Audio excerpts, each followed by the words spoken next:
George handed me the microphone yesterday and said I would know what to do with it. I am not sure about it. I know what to do with a pipe wrench. A microphone is something else. But Teresa asked, and when Teresa asks, you show up. I'm Lars Olson. I'll be your host for today's Quiet Echo. I want to tell you about a customer. He came in last week needing a kitchen faucet. I asked if he had looked at the install guide. He had not. I asked what kind of sink he had, top mount, under mount, single hole, 3-hole. He did not know. Had not read a word before driving over. He just wanted somebody to tell him what to buy. I sold him the faucet. He will be back. They always come back. I have been behind this counter for 31 years. The customers have changed. They used to come in knowing what they needed. A man would say, 3/4-inch ball valve, brass, threaded, not soldered. He had read the manual. He understood his problem. He needed the part. Now a man walks in, holds up his phone and says, I need whatever this guy on YouTube said to buy. He has not read anything. He watched a stranger tell him what to think, and he drove over to do what he was told. This is not a story about plumbing. This is a story about what happens to a country when it stops reading. A polling outfit called YouGov published a survey in December. 40% of American adults did not read a single book in 2025. Not one. The median American, the person exactly in the middle, read 2. And here is the number I cannot stop thinking about. 19% of readers did 82% of all the reading in the country. Fewer than 1 in 5 carried the weight for the rest of us. Everybody has an opinion in 2026. Nobody has a paragraph. We have more information available to us than any generation in human history.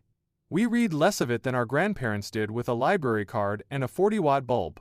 Daily pleasure reading has dropped 40% in 20 years. Adults between 18 and 29 averaged fewer than 6 books for the entire year, lowest of any generation. And 1 in 5 American adults cannot read well enough to follow the label on a prescription bottle. 1 in 5. Now here is the part nobody wants to hear. A study at Duke University found when people used artificial intelligence to read for them, to summarize, to digest, to do the work their own eyes and mind used to do, their comprehension dropped 12%. The tool did not make them smarter. It made them weaker. They understood less, not more, because they gave away the one thing reading requires. Reading is effort. It asks you to sit still. Follow somebody else's thinking. Hold an idea you did not choose and stay with it long enough to agree, disagree, or change your mind. There is no shortcut. The understanding happens in the effort. Skip the effort, and you skip the understanding, and what you have left is a man who knows what to buy but has no idea why. I keep my father's handsaw on the wall behind the register. He used it every day for 40 years. The teeth are worn nearly flat. Mildred tells me to throw it away. I tell her the same thing every time. A tool used hard shows the wear. A tool left in the drawer stays sharp and useless. I have never seen a well-read man who could not think for himself. And I have never seen a man who read nothing and could. George said something yesterday I keep coming back to. A good column walks straight to the aisle. He is right. But the aisle is empty if nobody prepared before they came. A man who reads walks into a room ready to ask. A man who does not walks in ready to be told. One of them leaves with what he needed. The other leaves with what somebody else decided to sell him. Now, I am not saying everybody needs to read a book a week. People work hard. People are tired. Some folks learn by doing, and I have more respect for the work of hands than most people in this town. But there is a line between reading a little and reading nothing. And 40% of this country crossed it. The man who reads a little still has a chance.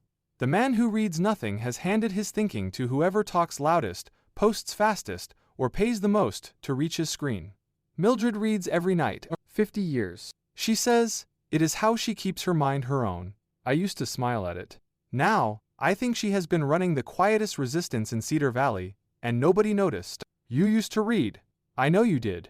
Something pulled you away, the phone, the schedule, the noise. The feeling there is never enough time. But here is what you lost and did not notice. You lost the ability to sit with an idea long enough to decide whether it was yours. You started borrowing your opinions the way my customers borrow their parts lists from the nearest screen, from the loudest voice, from whoever showed up first in the feed. Mark Twain said it 100 years ago. The man who does not read has no advantage over the man who cannot. 40% of America just proved him right. Pick up a book tonight. A real one. It does not matter which. What matters is you chose it, you read it, you sat with it, you decided for yourself what it meant. The man who reads decides. The man who does not gets decided for. This is Lars Olson. Tomorrow, Chloe Papadakis has the microphone. She will be better at this than I am. Most people are. This podcast is part of the fictional Cedar Valley news series, written by Evan Swenson and Claude Marshall. While the people and town are fictional, the national events they reflect on are real. Why do words matter? Because they change lives when someone reads them. Discover why purpose is the foundation of every sentence worth writing in The Power of Authors by Evan and Lois Swenson. Available on Amazon. You've been listening to the Cedar Valley News Podcast, where small-town voices meet the headlines shaping our world.